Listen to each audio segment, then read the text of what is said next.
Open होत नाही.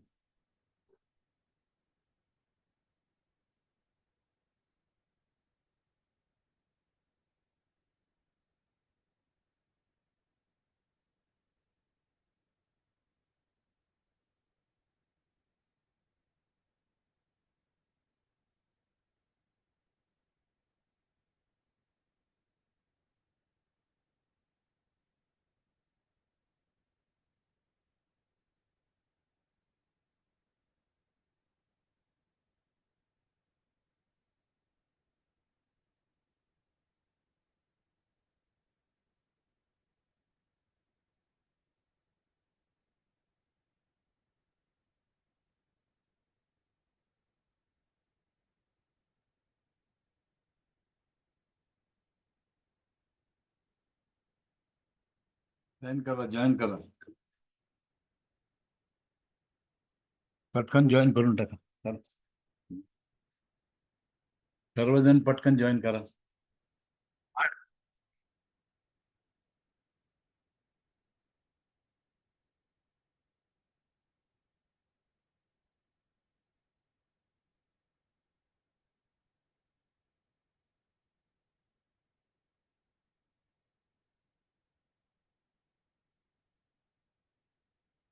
Join करा सगळेजण.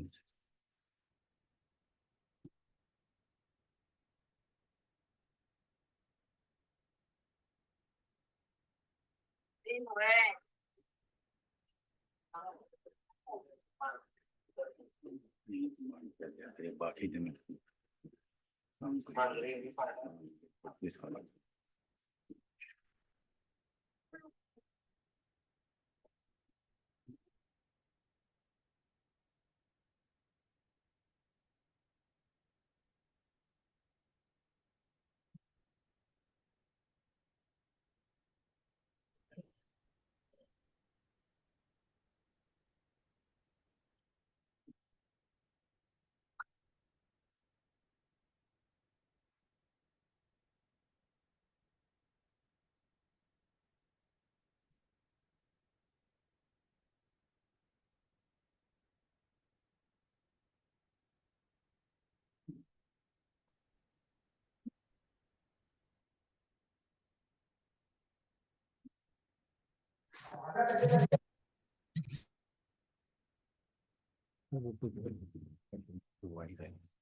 ठीक है मैम. ए बिलो.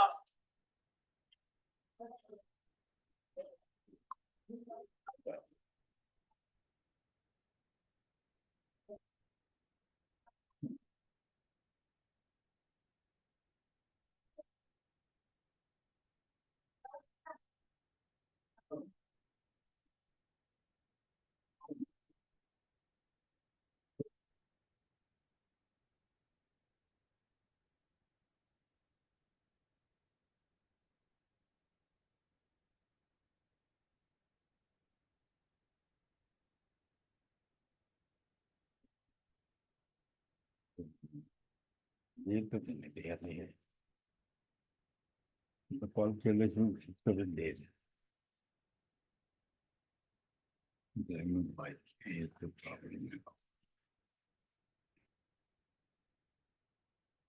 हॅलो.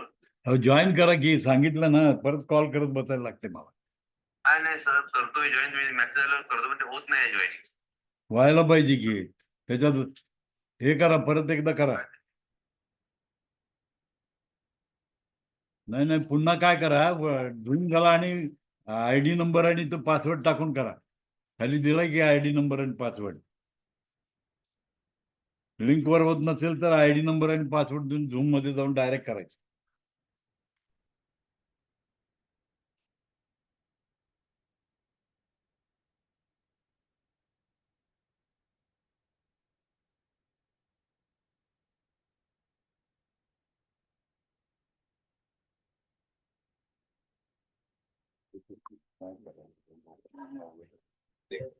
यहाँ से नहीं कर सकते, डॉक्यूमेंट जहाँ पे है ना.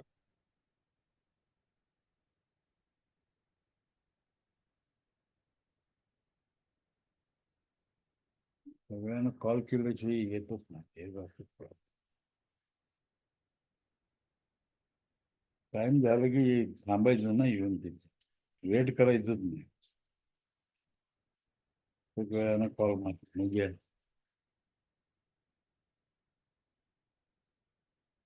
टाइम झालं की यायचं ना.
कॉलच्या दिवशी येतो मध्ये नसेल.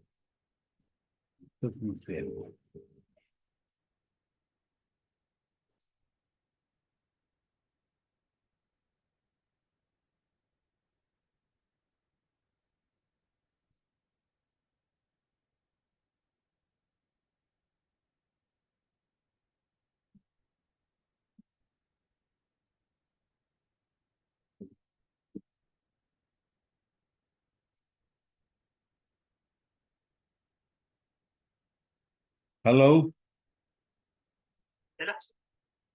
हॅलो, नमस्ते सर. नमस्ते, बोला. माझ्याकडे एक चालता स्कॅनिंग करायला तुम्ही सांगितलं तिथे कोणाला? मला. तुम्ही कधी आला होता माझ्याकडं? 15 दिवस पीठ म्हणजे पिठासाठी. पित्तासाठी आला होता. हा, तुम्ही लिखून देतो काय ह्याला स्कॅनिंगला? तुम्ही आता 10 नंतर कॉल करा, 11 नंतर. माझा क्लास चालू आहे, मध्ये डिस्टर्ब होते मला. तुम्ही घरात आहे ना? आम्ही घरात असलो तरी माझा क्लास चालू आहे, हा, हा. समजून घ्या तुम्ही लोक. हा, सर. घरात आहे, दुनियेत आहे, अमुक आहे.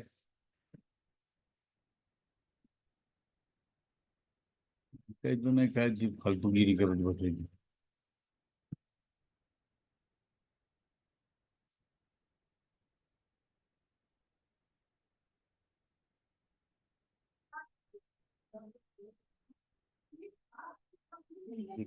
पित्त आहे, मला तिकडे पित्त घेत बसायची.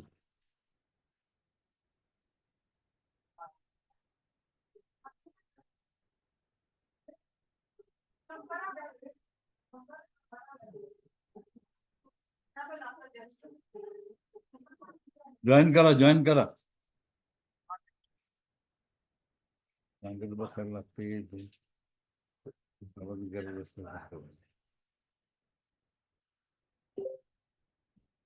फोन केल्याशिवाय, कॉल केल्याशिवाय येतच नाही. इतकंच म्हणायचं.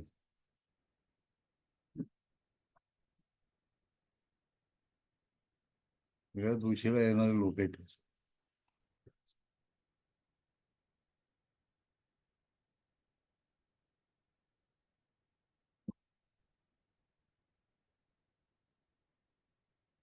हॅलो, हा जॉईन करा, हॅलो.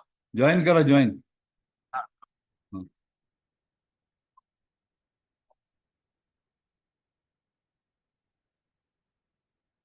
चला आपण सुरू करूया.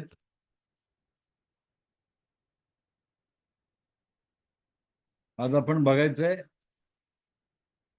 L1चं ऍप्लिकेशन. L1चं ऍप्लिकेशन पाहायचंय. कुठल्या पोटेन्सीला L1 काय काम करतं, याच्यापेक्षा जास्त असतात ऍप्लिकेशन, परंतु मिनिमम तुम्हाला हे वापरता यायला पाहिजे या दृष्टीनं तुम्हाला ऍप्लिकेशन दिलेलं असतं. त्याच्यात प्रॉपर्टी भरपूर असतात त्याच्या, परंतु नॉर्मली आता जे यूज करता आहेत त्याच्या संदर्भामध्ये आपण तुम्हाला डायल्युशनची सिस्टम मध्ये कशा पद्धतीनं त्याचा रिझल्ट मिळतो, कुठल्या लेवलला, हे बघणं गरजेचं आहे. आता त्याच्यामध्ये पहिल्या सुरुवातीला आपण काय बघायचंय की रेमेडी ऍक्च्युली मेजर रूपमध्ये कशी काम करते आपण पूर्ण बघितलेलं आहे काल शनिवारच्या लेक्चरमध्ये ते बघितले, तरी पण एकदा रिमाइंड करून आपण पुढे त्याचं डायल्युशन काय असतं, कसं असतं त्याचं मीटिंग लेक्चर. माईक बंद करा. एक तर उशिरा येतात, परत माईक ऑन ठेवून देताय, डिस्टर्ब करतं ते. त्याच्यामध्ये आणि 2 मिनिटं घालवतात तुम्ही लोक. This remedy is mainly whole lymphatic सिस्टीमवर काम करणारी रेमेडी आहे. Nervous disability of all type of inflammation. जिथं जिथं सूज आहे तिथं तिथं काम करते. नर्वस डिस्टॅबिलिटी आहे, ऑल टाईप ऑफ इन्फ्लामेशन. त्याच्यानंतर it cures all type of skin disease, especially dermatitis and boils. ज्या ठिकाणी बॉईल्स येतात म्हणजे फोड उठतात, डर्मॅटिस लेवलला स्किन डिसीज असतो, त्याच्यामध्ये हे क्युअर करण्याचं काम करते. It cures the dysmenorrhoea. स्त्रियांच्यामध्ये मेन्सुरेशन तर पेनफुल मेन्सुरेशन होतं, मासिक पाळीच्या वेळेला खूप दर्द होतो, पोटात दुखतं प्रचंड. या कंडिशन मध्ये काय करू शकता, ही रेमेडी तुम्ही यूज करू शकता. ट्युमर मध्ये वापरता येते, जिथं जिथं ट्युमर आहे त्या ठिकाणी ही यूज करता येते. अँथ्रायटिस मध्ये यूज करू शकता. पोस्टॅटिक पुरुषांच्या मध्ये पोस्टेट ग्रंथीची एन्लार्जमेंट होतं, पोस्टेट ग्रंथीला सूज असते, त्यावेळेला L1चा उपयोग आहे. गॅस्ट्रिक डिसऑर्डर, पोटाच्या तक्रारीमध्ये सुद्धा L1चा उपयोग आहे. गाऊट मध्ये L1चा उपयोग आहे. लंबिगो, कंबर दर्द, कंबर दुखी असते, लंबिगो होतं त्यावेळेला पण उपयोग. प्युरिफाईज ऑल लिम्फ स्ट्रीम विथ एस्टेन. एस्टेनच्या सोबत जर तुम्ही L1 जर दिलं, नॅचरल टॉनिक मध्ये केलेलं आहे बघा, एस्टेन सोबत L1 आहे, त्यामुळे लिम्फ प्युरिफाय करण्याचं काम करते. वी इट स्टॉप हायपरॅसिटी म्हणजे एस्टेन WEL1 हे जर कॉम्बिनेशन दिलं तर लिम्फ प्युरिफिकेशन होतं. Stop hyper acidity instantly, immediately hyper acidity कमी करण्याकरता L1चा उपयोग. अँटासिड सारखं यूज करतायत. आणि S3 बरोबर जर L1 दिला तर क्लास मध्ये ताप देतो तुम्ही. हॅलो,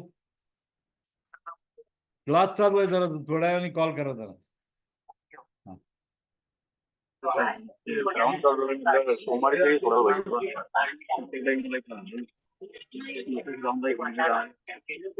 STNW माईक बंद करा प्लीज, माईक बंद करा.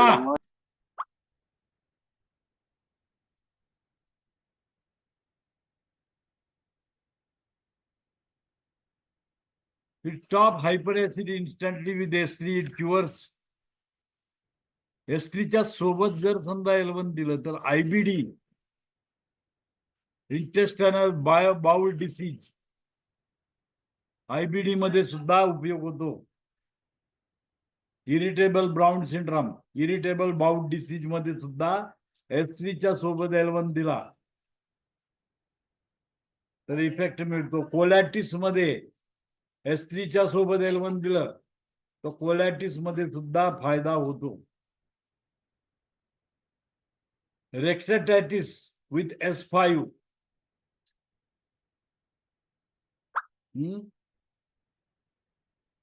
ॲनसच्या ठिकाणी जे रेक्टम असतं सूज आली तर त्या ठिकाणी S5 सोबत जर तुम्ही दिलं L1 तर ते क्युअर होतं. It cure all skin problem with S2. S2 च्या सोबत L1 जर दिलं तर सर्व प्रकारचे स्किन प्रॉब्लेम घालवू शकता. It cures कोलोसायटायटिस. कोलोसायटिस कोलोसायटिस म्हणजे गॉल ब्लॅडरचा डिसीज असतो. त्या ठिकाणी थैली बनते पाण्याची. अशा वेळेला कोलोसायटिस मध्ये सुद्धा L1 चा रोल आहे. ब्लॅडर सायटायटिस, ब्लॅडर मध्ये थैली बनते पाण्याची थैली, सिस्ट बनतं, सिस्टॅसिस म्हणतो आपण, सिस्ट असतं त्या ठिकाणी. तसं कोलोसिस्ट म्हणजे गॉल ब्लॅडर मध्ये सिस्ट, ब्लॅडर सिस्ट म्हणजे युरिनरी ब्लॅडरला सिस्ट असतं, त्याच्यामध्ये L1 चा रोल आहे. With S6, with S6 it cures. S6 सोबत जर ते L1 दिलं, S6 सोबत जर L1 दिला, it cures nephritic syndrome and execute all toxic matter through the urine. काय होतं बघा, नेफ्रॅटिक सिंड्रोम असेल, नेफ्रॉन्सला सूज आलेली असेल, exert all toxic matter through the urine, urine मधून सर्व टॉक्सिक मॅटर बाहेर काढण्याचं काम करतं. Nephritis and execute all toxic matter toxic matter urine मधून बाहेर काढण्याचं काम L1 करतो. म्हणजे S6 बरोबर जर L1 चं कॉम्बिनेशन दिलं तर नेफ्रॅटिस आणि excrete all toxic matter through the urine, urine मधून बाहेर काढण्याचं काम करतं ते. It detoxic lymph stream, lymph स्ट्रीमला डिटॉक्सिफिकेशन करण्याचं काम करतं. It is best for the lymphatic constitution patient. It is anti inflammatory, anti acid, anti cancerous, anti gout. इतक्या प्रमाणामध्ये L1 चा उपयोग आहे. L1 तुम्ही जर दिलं तर अँटी ऍसिड सारखं काम करतं, अँटी इन्फ्लामेटरी म्हणून काम करतं, अँटी कॅन्सरस म्हणून काम करतं, अँटी गाउट म्हणून काम करतं. आता फर्स्ट डायल्युशन मध्ये जर आपण L1 दिलं तर काय क्रिया केली जाते? आता फर्स्ट डायल्युशन कसं बनवायचं? 1 ml L1 47 ml distil water, RS किंवा RS प्लस डिस्टिल वॉटर 105 ट्रोक दिल्यानंतर फर्स्ट डायल्युशन तयार होतं. या फर्स्ट डायल्युशनचा उपयोग आपण जर केला, it stimulate the lymph stream, lymph स्ट्रीमला स्टिम्युलेट करतं. Expel all morbid matter from the lymphatic system. म्हणजे बघा, लिम्फॅटिक सिस्टम मध्ये जी मोरबाइड मॅटर आहे, अनवॉन्टेड, जे शरीराला गरज नाहीत असे पदार्थ जर लिम्फ मध्ये जर आढळले तर त्याला बाहेर काढण्याचं काम फर्स्ट डायल्युशन करतं. फर्स्ट डायल्युशनचा उपयोग आहे. L1 चं फर्स्ट डायल्युशन जर तुम्ही वापरलं, ज्याच्याकडे किट आहे त्यांनी हे करून बघायला पाहिजे. हे तुम्हाला प्रयोग करण्यासाठी दिलेलं आहे. डायल्युशन बनवा, देऊन बघा, 100% तुम्हाला रिझल्ट येणार आहे त्याच्यामध्ये. आणि म्हणून जेव्हा मी डोसॉलॉजी सांगतो तेव्हा ते वापरून बघणं गरजेचं आहे. जर वापरलं नाही तर त्याचा काही उपयोग नाही. मी सांगणार, तुम्ही ऐकणार, पुन्हा तेच होणार. So the first dilution stimulates the lymph stream and expel all morbid matter from the lymphatic system. Lymphatic system मधून सर्व मोरबाइड मॅटर जे आहे ते बाहेर काढायचं काम फर्स्ट डायल्युशन करतं. म्हणजे लिम्फला स्ट्रेंथनिंग करण्याचं काम करतं. लिम्फ स्ट्रेंथनिंग जेव्हा होतं तेव्हा हे स्टिम्युलेट होऊन हे शरीरातून मोरबाइड मॅटर बाहेर काढण्याचं काम करतं. ही क्युअर्स गॅन्युलर स्वेलिंग. ज्या ज्या ठिकाणी ग्रंथीला सूज आलेली असते, जिथे जिथे ग्रंथी आहेत बॉडीमध्ये, त्याला जर स्वेलिंग आलेलं असेल तर L1 चा फर्स्ट डायल्युशन काम करतं त्याच्यावर. बघा, सिंगल रेमेडी, आपण त्याच्यामध्ये काही घातलेलं नाही, सिंगल रेमेडी काम करते. द ग्रॅन्युलर सेलिंग, कुठल्याही प्रकारचं ग्रॅन्युलर मध्ये सेलिंग आलेलं असेल, कुठल्याही ग्रंथीला सूज आलेली असेल तर हे काढण्यासाठी मदत करतं. ऍक्नेमध्ये मदत करतं. बॉइल्स, अंगावर फोड उठायला सुरुवात झाली, याच्यामध्ये सुद्धा L1चं काम आहे. स्किन ॲलर्जी मध्ये L1चं काम आहे. स्किन ॲलर्जी मध्ये सुद्धा काय केलं जातं, L1चं वर्क होतं. हायपोथायरॉइडिझम मध्ये सुद्धा L1चं वर्क आहे. First dilution if you give of L1, हायपोथायरॉइड वर डायरेक्ट काम केलं. म्हणजे त्याचा अर्थ असा रोल आहे की L1चा फर्स्ट डायल्युशन जर तुम्ही केलं तर या सर्व गोष्टी मिळतात, बाहेर पडतं, बाहेर काढायचं काम करतं. आता या वेळेला तुम्हाला परत काय काम केलं पाहिजे? जरी फर्स्ट डायल्युशन तुम्ही L1चं दिलं तर तुम्हाला माहिती आहे की मार्बाइड ग्रोथ आहे जी काय आहे ती युरिन मधनं पास होते. म्हणजे तुम्हाला किडनीला पण स्ट्रेंथनिंग करायला पाहिजे, म्हणजे H6 तुम्हाला दिलं पाहिजे. हे काय करेल, रक्तातनं मॅटर बाहेर काढेल, लिव्हर मध्ये आणेल, तिथून किडनीमध्ये आले. पण किडनीनं काम केलं पाहिजे ते घालवायचं. जर समजा किडनीनं नाही काम केलं, काम होणार नाही. म्हणजे किडनीला सुद्धा बूस्ट करायला पाहिजे, हे आपल्याला अक्कल पाहिजे. L1 काम करतं, किडनी तुमची नॉर्मल काम करते, युरिन बरोबर आहे. अशा कंडिशन मध्ये L1 पर डायल्युशन मध्ये दिलं तर ब्लड प्युरिफिकेशन होतं, लिम्फ प्युरिफाय करण्याचं काम करतं. So it give you the purification. Morbid growth जर तुमच्या ब्लड रस धातूमध्ये झालेली असेल, त्याला साफ करण्याचं काम हे केलं. L1चा रोल आहे. In the first dilution of L1 will be use for that. L1चं फर्स्ट डायल्युशन तुम्ही दिलं तर ते काय करतं, जे काही मॅटर शरीरामध्ये जे काही अनवॉन्टेड मॅटर स्टॅग्नेशन झालेलं आहे ते सगळं स्टॅग्नेशन रिमूव्ह करायचं काम करते. तर हे काम त्याचं हायपोथायरॉइडिझम मध्ये उपयोग होतो. आजकाल हायपोथायरॉइडिझमचं प्रमाण जास्त आहे. स्त्रियांच्या मध्ये तर मोठ्या प्रमाणामध्ये हायपोथायरॉइडिझम आहे. त्याचं कारण काय आहे, तर शरीरामध्ये टॉक्सिक मॅटर जेव्हा स्टोअर केलं जातं, शरीरामध्ये जेव्हा टॉक्सिक मॅटर स्टोअर केलं जातं तेव्हा हायपोथायरॉइडिझम होतं. आज फास्ट फूड खाण्याची पद्धत मोठ्या प्रमाणात आहे.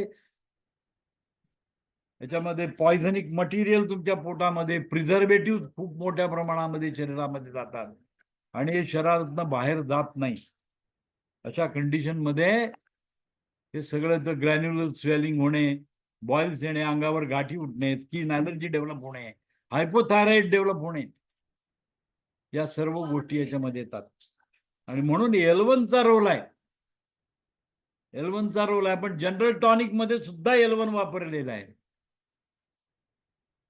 म्हणजे ते काय करतं, लिम्फला प्युरिफाय करण्याचं काम करतं.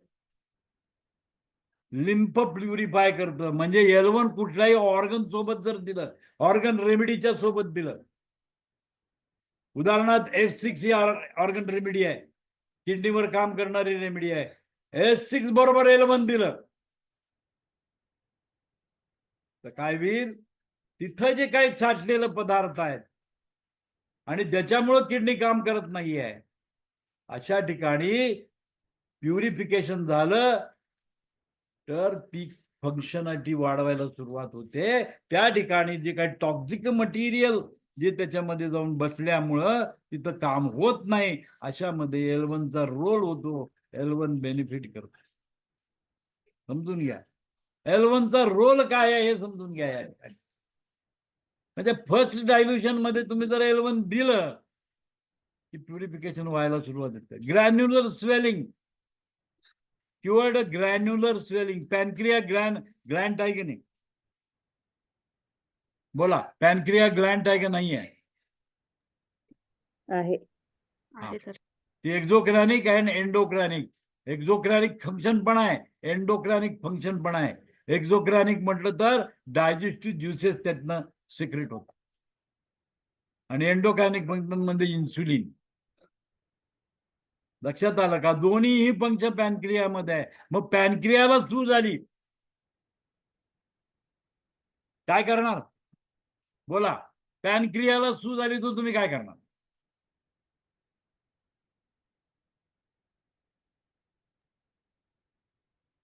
पॅनक्रियावर रेमेडी कुठली काम करते? S1 सोबत द्यायचं. S1 करते का S2 करते? S2 sir. S1 सगळ्यावरच काम करते, त्याचा S2 प्रश्न झालं नाही. पाहिजे, S2 S2 S2 बरोबर जर L1 दिलं तर काय होईल?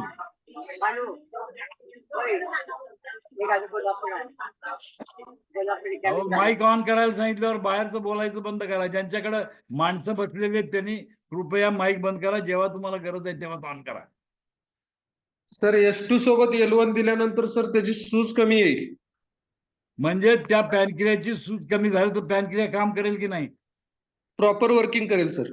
हेच तर काम आहे. मग हे तुमच्या लक्षात आलं पाहिजे की L1 जेव्हा पट डायल्युशन मध्ये आपण दिलं तर त्या ठिकाणी जे काय मार्बाइड मॅटर साठलेलं आहे, ज्याच्यामुळे त्याला स्वेलिंग आलेलं आहे, ते स्वेलिंग उतरायला मदत करेल. आता बरंच धर्मराज पाटलांना शंका असते की अँटीबायोटिक दिलं नाही तर बरं होणार का?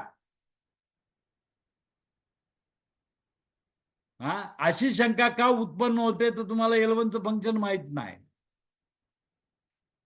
L1 work as a anti inflammatory drug, सूज कमी करणारं काम करणार आहे. दाहजन्य शूज म्हणजे इन्फ्लामेशन, म्हणजे पॅनक्रियाटिक झालं, पॅनक्रियाला सूज आली तरी सुद्धा डायजेशन होत नाही, तरी सुद्धा हाय शुगर होऊ शकते. Because pancreas is एक्झोक्रॅनिक and एंडोक्रॅनिक Gland आहे.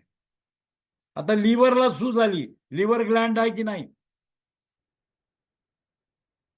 आहे सर, सर्वात मोठं आहे gland आहे. आहे आहे. हेच कळलं पाहिजे की त्या ठिकाणी सिक्रिशन आहे, बाईल सिक्रेट होतो. It's a granular remedy. Kidney granular remedy आहे की नाही? आहे. आहे. हे जर तुम्हाला कळलं तर तुम्हाला सगळं कळलं, इलेक्ट्रोपॅथी कळलं. ज्या ज्या ठिकाणी सिक्रिशन होतं, ऍड्रिनल ग्रंथी तिथं आहेत, किडनीमध्ये भरपूर गोष्टी आहेत, पिट्युटरी ग्लँडच आहे, थायरॉइड ग्लँडच आहे. जेवढं ग्रॅन्युलर स्ट्रक्चर आहे त्याच्यावर L1 काम करते. म्हणजे शरीरामध्ये जेवढे ग्रॅन्युलर स्ट्रक्चर आहे त्याचं स्वेलिंग उतरवण्याचं काम L1 करत असतं. In the first dilution if you L1 100% काय करणार आहे? स्वेलिंग कमी करणार आहे. पण जेव्हा तुम्हाला डायरेक्ट करायचं असतं तेव्हा त्याची कॉन्स्टिट्युशनल रेमेडी म्हणजे ऑर्गन रेमेडी वापरायला पाहिजे. ती ऑर्गन रेमेडी सोबत जर तुम्ही L1 दिलं तर ते पर्टिक्युलर सिस्टम मधली इन्फ्लामेशन कंट्रोल व्हायला मदत करते. आता S1 आणि S2 अशाच स्थितीमध्ये वापरलं गेलं. तुम्ही जर S1चं जर कॅरेक्टरिस्टिक बघितली तर S1 काय करतं? सर्व सिस्टमवर काम करतं. म्हणजे S1च्या सोबत L1, S10च्या सोबत L1 काय करणार आहे सांगा मला? धर्मराज पाटील सांगा.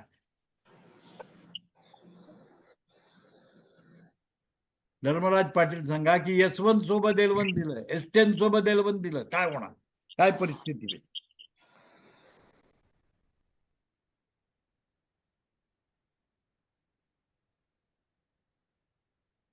गुरव सांगा, गुरव. तर डायजेस्टिव्ह सिस्टीम प्रॉपर होणार. S10चा रोल कुठं कुठं आहे बघा, S1चा रोल कुठं बघा, कुठल्या कुठल्या ऑर्गनवर S1 काम करतं, कुठल्या कुठल्या ऑर्गनवर S10 काम करतं. Small intestine एस्टेन.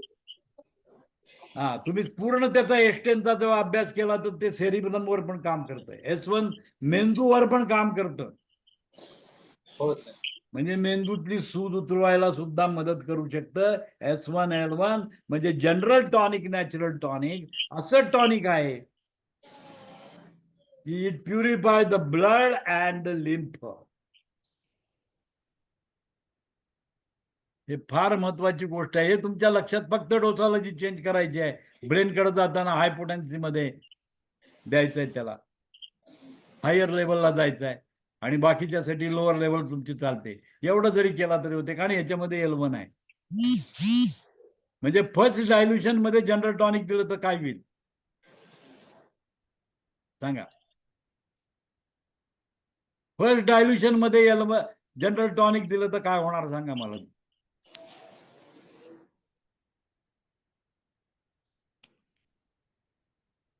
सुहास साळवी सांगा. फर्स्ट डायल्युशन जनरल टॉनिक आपण दिलं तर काय होईल?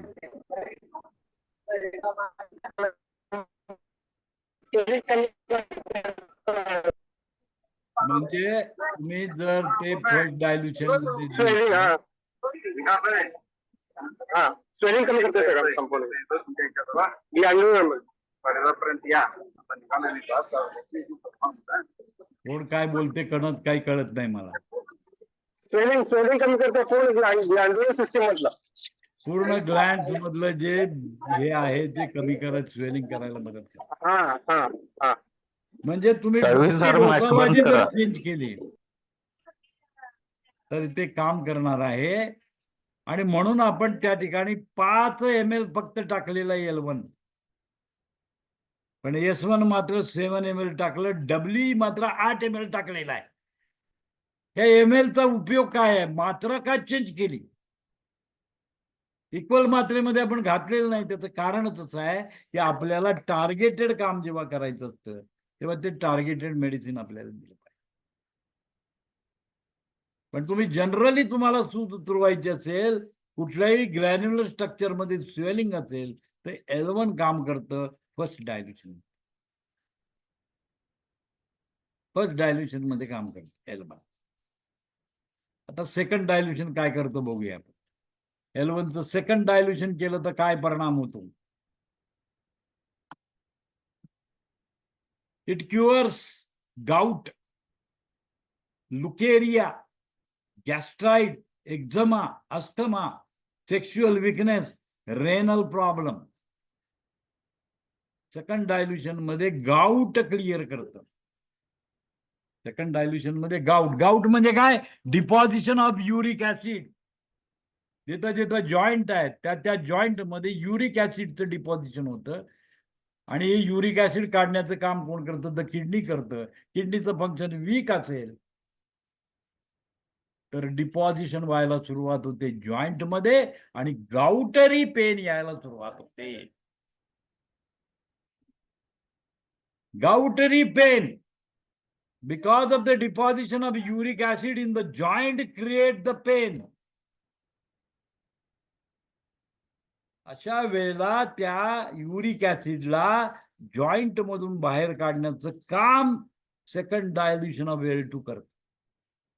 म्हणजे जर L2 ला सेकंड डायल्युशन मध्ये दिला तर ज्या जॉईंट मध्ये युरिक ऍसिड जे डिपॉझिट झालेलं आहे ते युरिक ऍसिड शरीरातनं बाहेर काढायचं काम रिमूव्ह करत.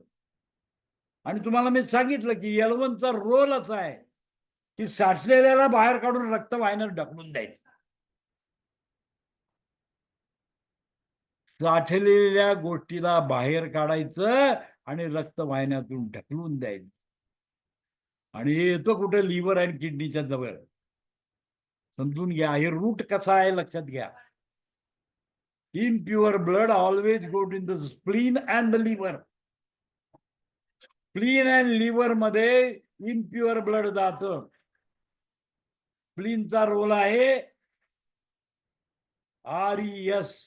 तुम्हाला मी सांगितलं होतं समजावून. RES वर काम करतं. L1 पण RES वर काम करतं. RES सिस्टम असते L1 च्या मध्ये. बूस्ट करतं त्या सिस्टमला. रॅटिटेरियल इंडिलिटिकल सिस्टम म्हणतो आपण. RES म्हणतो त्याला. या RES वर L1 काम करतं. म्हणजे एखाद्या बॅक्टेरिया, व्हायरस जे काय असेल त्याला नष्ट करण्याचं काम स्प्लीन करतात. ते स्प्लीनचाच रोल आहे. त्याच्यामध्ये L1 त्याला बूस्ट करते. L1चं काम आहे त्या ठिकाणी. मग हे काय करतं? गाउट मध्ये, लुकेरिया मध्ये, गॅस्ट्राइट मध्ये, एक्झमा मध्ये, अस्थमा मध्ये, सेक्शुअल विकनेस मध्ये, रेनल प्रॉब्लेम मध्ये सेकंड डायल्युशन काम करतं. लुकेरिया म्हणजे काय असतं? इन्फेक्शन असतं. लुकेरिया होतो, व्हाईट डिस्चार्ज होतं. ते इन्फेक्शन असतं. ते शरीरातनं जलद गतीनं बाहेर काढणं गरजेचं असतं. तर अशा कंडिशन मध्ये L1 चा रोल आहे. गॅस्ट्रायटिस, इन्फ्लामेशन ऑफ गॅस्ट्राइट. गॅस्ट्रायटिस म्हणजे काय? टिस म्हणजे इन्फ्लामेशन. जिथं जिथं इन्फ्लामेशन आहे, सूज आहे, तिथं तिथं काम करतं. सेकंड डायल्युशन त्याच्यावर मस्त काम करतं. एक्झामामध्ये काम करतं, अस्थमामध्ये सुद्धा काम करतं, सेक्शुअल विकनेस असेल तरी पण काम करतं. रेनल प्रॉब्लेम म्हणजे ज्या ठिकाणी सूज आलेली आहे, रेनल प्रॉब्लेम मध्ये सुद्धा सेकंड डायल्युशनचा रोल आहे. थर्ड डायल्युशन बघा, डीपर लेवलला जातं. आता स्किनच्या डीप लेवलला क्युरेटिस पाइल्स बघा, best for the skin disease cure pruritus. अंगावर बारीक बारीक पुरळ उठण्याची क्रिया होती, प्युरेटिस म्हणतात त्याला. ते अतिशय डीप लेवलला आतमध्ये गेलेलं डिसीज असतं, शेवटचे डिसीज असतो, निघत नाही लवकर. अशा वेळेला थर्ड डायल्युशन ऑफ L1 काम करतं. तिसरं डायल्युशन जर तुम्ही दिलं तर हे प्युरेटिस क्युअर करतं, पाइल्स क्युअर करतं, पाइल्स क्युअर करतं, हायपर ऍसिडिटी कमी करतं. हायपर ऍसिडिटी थर्ड डायल्युशन मध्ये L1 जर दिलं तर हायपर ऍसिडिटी कमी होते.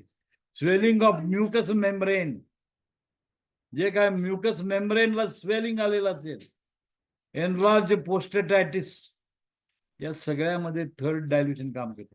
Swelling of mucus membrane. आता म्युकस मेम्ब्रेन कुठं कुठं असतं सांगा? म्युकस मेम्ब्रेन कुठं कुठं असतो? नाकामध्ये नाकामध्ये आहे, स्टमक मध्ये आहे, म्युकस आहे. जिथं जिथं म्युकस सिक्रेशन आहे त्या त्या एरियामध्ये आहे. आणि त्याला जर स्वेलिंग आलं तर ते स्वेलिंग उतरवण्याचं काम करतं. डॉक्टर म्हणतात ना, आतड्याला आत सूज आलेली आहे, आतड्यामध्ये सिरियस मेम्ब्रेन असतो. पण पोटामध्ये सूज असते आतल्या बाजूला, म्युकस मेम्ब्रेनला सूज झाली तर म्युकस सिक्रेट होत नाही.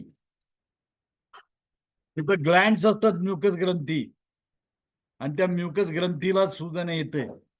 ते सूज आल्यानंतर काय होणार आहे? म्युकस सिक्रेट होणार नाही आणि मग तुम्हाला जळजळ उत्पन्न होईल. त्या ठिकाणी ऍसिड सिक्रेशन असते. ते ऍसिड सिक्रेशन काय करतं? पोटामध्ये जळजळ उत्पन्न करतं. That is called as hyper acidity. Hyper acidity म्हणतो कारण swelling of mucus in brain lead to hyper acidity. Hyper acidity राहते सतत. सतत काय येतं? हॅलो, हा नमस्ते सर, तुम्ही ऍक्टिव्ह प्रेशर करता ना? मी करतो, पण 11 नंतर माझ्याशी बोला, माझा क्लास चालू आहे आता. Okay okay.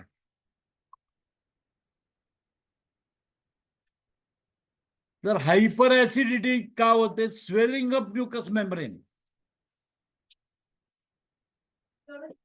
Swelling of mucus membrane, mucus मेम्ब्रेनला स्वेलिंग असतं आणि त्याच्यामुळे हायपर ऍसिडिटी होते. आपण काय करतो? जनरली अँटासिडचा उपयोग करतो. सतत अँटासिड खाल्लं जातं, पण म्युकस मेम्ब्रेनची सूज काय उतरवण्याचं काम अँटासिड करत नाही. आणि वारंवार हायपर ऍसिडिटी मध्ये गोळ्यांचा मारा करत राहतो आपण. हायपर ऍसिडिटी काय याच्याकडे लक्षच दिलं जात नाही. हायपर ऍसिडिटी काय याच्यासाठी लक्षच दिलं जात नाही. वारंवार ऍसिडला न्यूट्रल करण्याचा प्रयत्न करतो बाय गिव्हिंग अँटासिड. अँटासिड देऊन आपण ते करण्याचं काम करतो, पण म्युकस सिक्रेशन करण्याचं काम करत नाही. आणि वारंवार हायपर ऍसिडिटी होत राहते. उठलं की तोंडामध्ये आंबट आंबट यायला सुरुवात होते. तोंड कायमच आंबट असतं, जळ्यामध्ये जळजळ उत्पन्न होते, पोटामध्ये जळजळ असते आणि मग त्याला अँटासिड घेतल्याशिवाय जमतच नाही. अशा कंडिशन मध्ये थर्ड डायल्युशन ऑफ L3 जर दिला तर स्वेलिंग ऑफ म्युकस मेम्ब्रेन निघून जाऊन हायपर ऍसिडिटी कमी करता येईल. काहीही कारणानं जर स्टमकच्या इनर लाइनिंग मध्ये सूज आली तर continuously you will the hyper acidity. Hyper acidity राहत राहतं, अल्सरेशन व्हायला सुरुवात होते. गॅस्ट्रिक अल्सर होतं, पेप्टिक अल्सर होतो. कारण म्युकस मेम्ब्रेनला सूज होऊन अल्सरेशन क्रिएट होतं. त्या ठिकाणी ऍसिडचा प्रादुर्भाव जास्त होतो, पीएच मेंटेन होत नाही. अशा कंडिशन मध्ये जर L1 तुम्ही जर यूज केलं थर्ड डायल्युशन मध्ये, तर स्वेलिंग ऑफ म्युकस मेम्ब्रेन कमी होऊन हायपर ऍसिडिटी कमी होईल. हायपर ऍसिडिटी कमी करत आहे.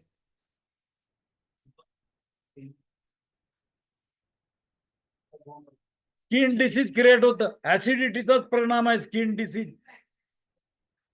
प्युराटिस, अंगावर बारीक बारीक बारीक पुरळ उठायला लागतं आणि इचिंग असतं, भरपूर इचिंग होतं त्याच्यामध्ये. ते कारण काय असतं, ऍसिडिक ब्लड बनतं, ते न्यूट्रल होतच नाही. अशा कंडिशन मध्ये काय होतं, प्रॉब्लेम सुरू होऊ शकतो. अशा कंडिशन मध्ये काय होतं, प्रॉब्लेम होऊ शकतो.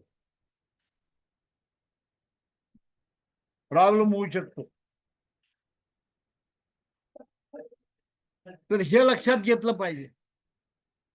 हे कारण असू शकतं त्याच्यामध्ये, hyper acidity, swelling of mucus membrane and enlarge prostate enlarge होत राहतं. हे समजून घ्या. पुढे 30 डायल्युशन मध्ये काय काम होतं बघा. 30 डायल्युशन जेव्हा तुम्ही L1 चं 30 डायल्युशन देता, त्या इट क्युअर्स रुमॅटिझम, गाउट, आमवातजन्य. रुमॅटिझम म्हणजे काय, आमवात. शरीरामध्ये आम साठलेला असतो आणि त्याच्यामुळे अँथ्रायटिस होतं, rheumatic arthritis. RA factor positive, RA factor positive, CRP positive, C reactive protein positive येतं याच्यामध्ये, RA फॅक्टर पॉझिटिव्ह होतो. अशा कंडिशन मध्ये L1 जर 30 डायल्युशन मध्ये दिला तर रुमॅटिझम कमी करता येतं, आमवातजन्य जो प्रॉब्लेम आहे तो कमी होतो. 30 डायल्युशनला सूक्ष्म लेवलला, आता 30 डायल्युशन ही सूक्ष्म मात्रा आहे, एनर्जी आहे.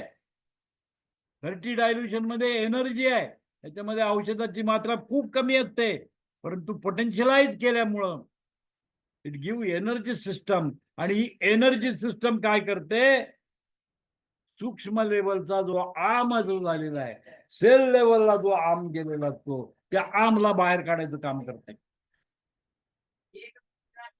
30 डायल्युशनचं काम आहे. गाउट एकदम बारीक बारीक जॉईंट मध्ये युरिक ऍसिड डिपॉझिट झालेला आहे, इतकं सूक्ष्म लेवलला गेलेलं असतं. आणि म्हणून आयुर्वेदात त्याला म्हणतात शाखात आणि कोष्ठ. आशय म्हणजे कोष्ठ असते. जेव्हा एखादा पदार्थ शाखेत जातो,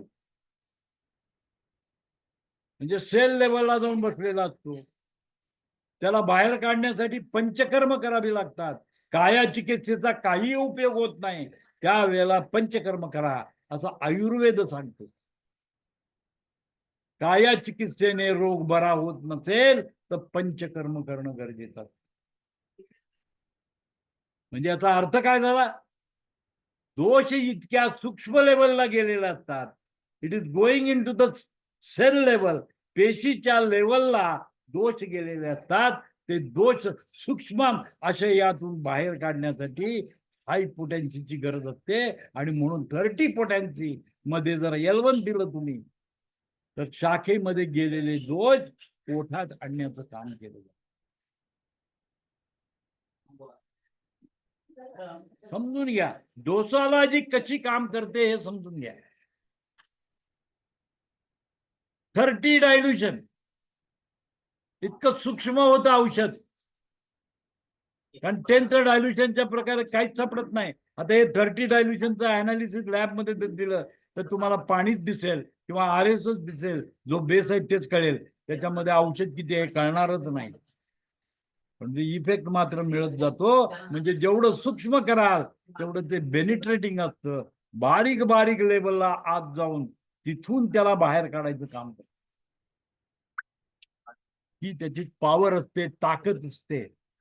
आणि या ताकदीचा वापर असा होता की सूक्ष्म लेवलला सुद्धा काय होतं, हे ड्रेन व्हायला. सूक्ष्म लेवलला ड्रेनिंग आहे. सूक्ष्म लेवलला ड्रेनिंग करण्याचं काम L1 करतो. याला 30 डायल्युशन मध्ये L1 जेव्हा तुम्ही वापरता तेव्हा. त्यामुळे chronic gouty condition, chronic rheumatism, chronic arthritis मध्ये 30 dilution is the best dilution for removing the morbid growth from the human body. कारण दोष हे पेशी लेवलला गेलेला असतो, सेल लेवलला गेलेला असतो. तिथून तुम्हाला आशयात आणणं गरजेचं असतं. हे काम 30 डायल्युशन करतं. 30 डायल्युशन मध्ये जर तुम्ही औषध दिलं, इतक्या सूक्ष्म मात्रेमध्ये जर औषध दिलं, तर कोठ्यात मध्ये आणण्याचं काम इथे दिलं जातं. आणि म्हणून रुमॅटिझम मध्ये, गाऊट मध्ये, हायपरथायरॉइडिझम मध्ये, ॲक्झिलरी लिम्फ नोड वाढलेले असतील त्या ठिकाणी हे सर्व काम 30 डायल्युशन करतं. म्हणजे लिम्फ नोड जेव्हा एनलार्ज होतो, लिम्फ नोड जे शरीरामध्ये असतात, तुम्हाला मी सांगितलं लिम्फॅटिक सिस्टीम जे आहे ना, हे सांगितलं की त्याच्यात लिम्फ नोड असतात. आणि या लिम्फ नोड मध्ये मॉर्बाइड ग्रोथ झाल्यामुळं त्या ठिकाणी इन्फ्लामेशन आलेलं असतं, त्या ठिकाणी सूज आलेली असते. अशा सूज उतरवण्याचं काम 30 डायल्युशन करतं. 30 डायल्युशन करतं.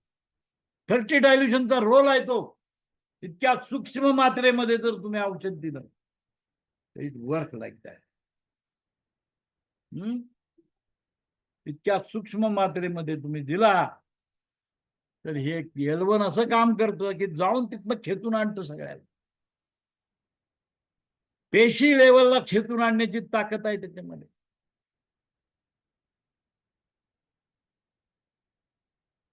आता 200 डायल्युशन मध्ये काय होतं बघा. जर 200 डायल्युशन जर केलं तर क्युअर्स लिम्फोमास. तुम्हाला माहिती आहे डॉक्टर वॉलने स्टेजेस ऑफ द डिसीज दिले.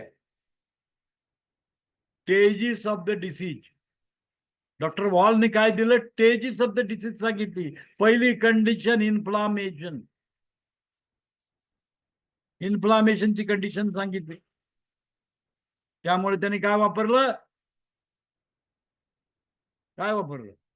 लिम्फ मेरिडियन वापरली. डॉक्टर वॉलने लिम्फ मेरिडियन का काढली शोधून. पहिली जेव्हा इन्फ्लामेशन क्रिएट होतं त्याला कंट्रोल करण्यासाठी लिम्फ मेरिडियन काढली. आपण L1 वापरणार आहे. डॉक्टर वॉल लिम्फ मेरिडियन वापरतो, ते कम करण्याकरता आपण L1 वापरणार आहोत. आणि L1चं काम आहे प्युरिफिकेशन ऑफ द लिम्फ. लिम्फचं काम करतो आपण. सेकंड स्टेज मध्ये रिॲक्टिव्ह स्टेज. आता रिॲक्टिव्ह स्टेज मध्ये काय होतं, ज्या वेळेला कुठेही इन्फ्लामेशन क्रिएट होतं त्यावेळेला रक्त त्या ठिकाणी जोरात प्रवाहित केलं जातं. आणि रक्त जेव्हा जोरात प्रवाहित केलं जातं त्यावेळेला त्या ठिकाणी लाली यायला सुरुवात होते. जेव्हा त्या ठिकाणी टॉक्सिक मटेरियल डिपॉझिट व्हायला लागतं, त्या ठिकाणी बर्निंग सेन्सेशन जाणवायला लागतं, त्या ठिकाणी सूज आलेली असते, तिथं गरम व्हायला सुरुवात. इन्फ्लामेशन. What is inflammation?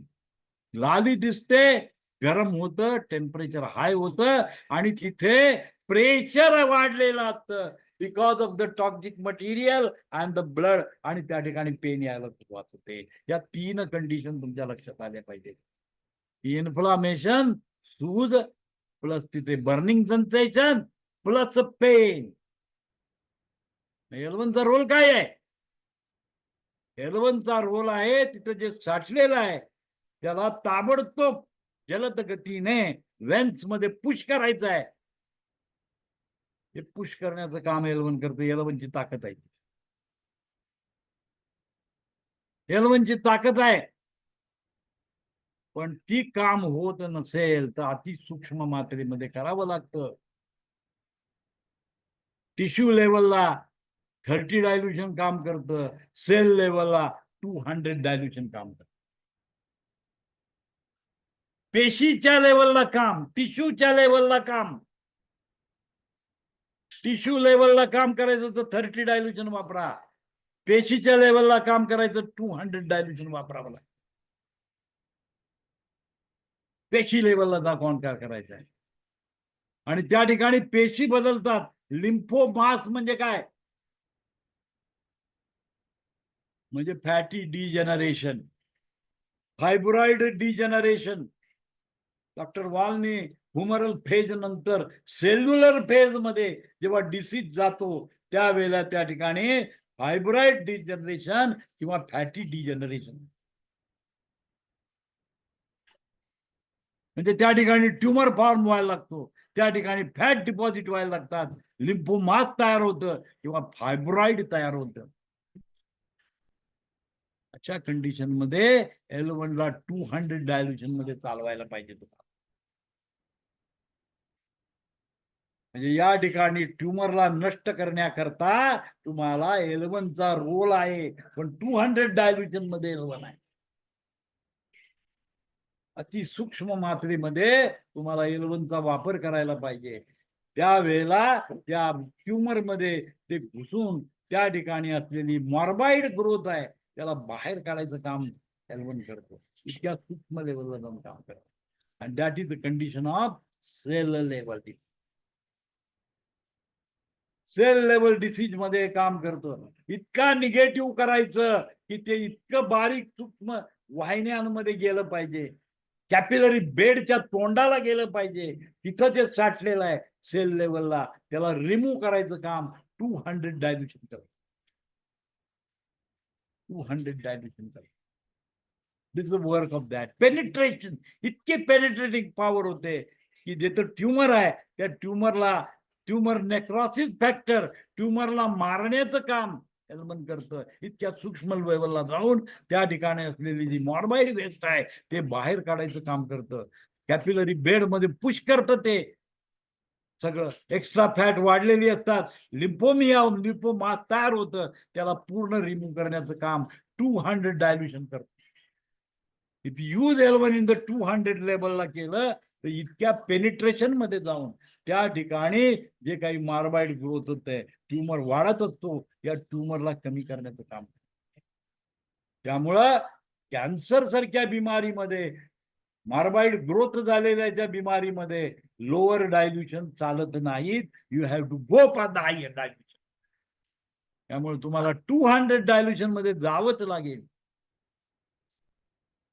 तरच ते बरं करू शकता, अन्यथा बरं करू शकत नाही.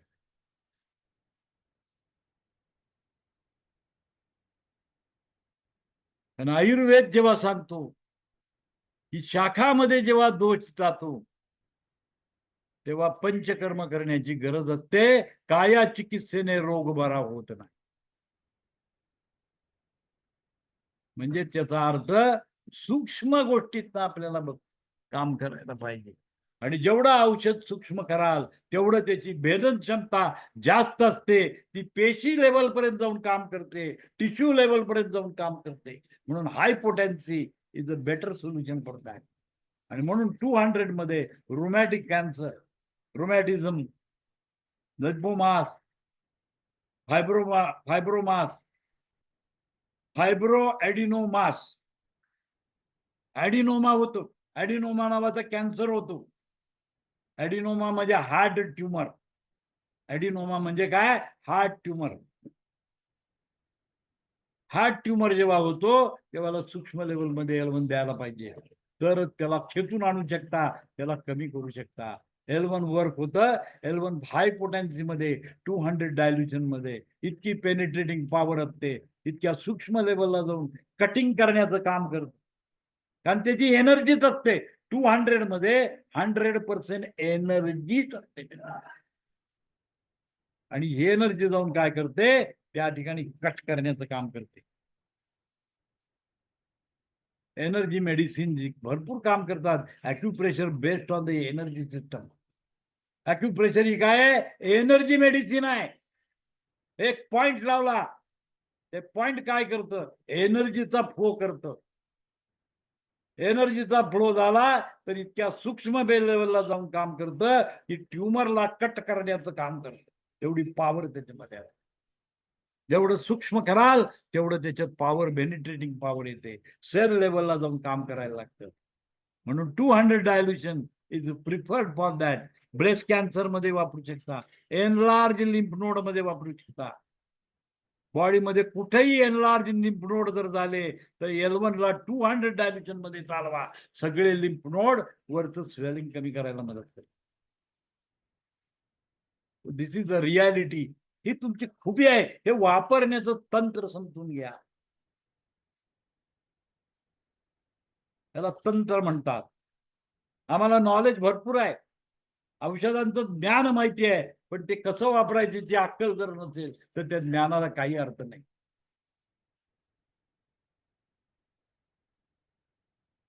ज्ञानाला काहीच अर्थ नाही. तुम्हाला ते वापरता आलं पाहिजे. कसा वापर करता त्याच्यावर सगळ्या गोष्टी अवलंबून आहेत. म्हणजे जसं जसं सूक्ष्म करत जाल औषध तसं तसं सेल लेवल पर्यंत त्याचं काम होतं. आणि आयुर्वेदामध्ये तुम्हाला मार्ग सांगितला पंचकर्म. सूक्ष्म लेवलला जेव्हा दोष जातो, काया चिकित्सेने रोग बरा होत नाही. काया चिकित्सा म्हणजे औषध योजना. जेव्हा औषधाने रोग बरा होत नाही तेव्हा पंचकर्म करण्याची आवश्यकता. आणि जेव्हा सूक्ष्म, म्हणून आपण काय केलं, होमिओपॅथी आयुर्वेदामध्ये, आयुर्वेदाचाच एक पार्ट होता सूक्ष्मीकरण करण्याचं तंत्र.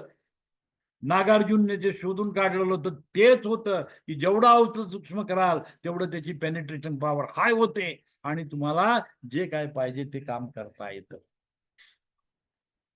आणि जेव्हा सूक्ष्मीकरणाची वेतन नव्हती त्यावेळेला पंचकर्माचा उपयोग करत होते आयुर्वेदामध्ये. आणि जेव्हा रसशास्त्र डेव्हलप झालं, नागार्जुनने जेव्हा रसशास्त्र डेव्हलप केलं त्यावेळेला नंतर पंचकर्माची आवश्यकता कमी व्हायला लागली. कारण सूक्ष्म लेवलला भेदक औषधे निर्माण केली. Quanta of energy is equal to mc². आईन्स्टाईनने सिद्धांत मांडला, energy is equal to mass, mass is equal to the energy. हा जो कन्सेप्ट आहे, हा कन्सेप्ट तोच आहे. ऍटम बॉम्बचं उदाहरण घ्या. ऍटम बॉम्ब मध्ये काय असतं? एनर्जी असते.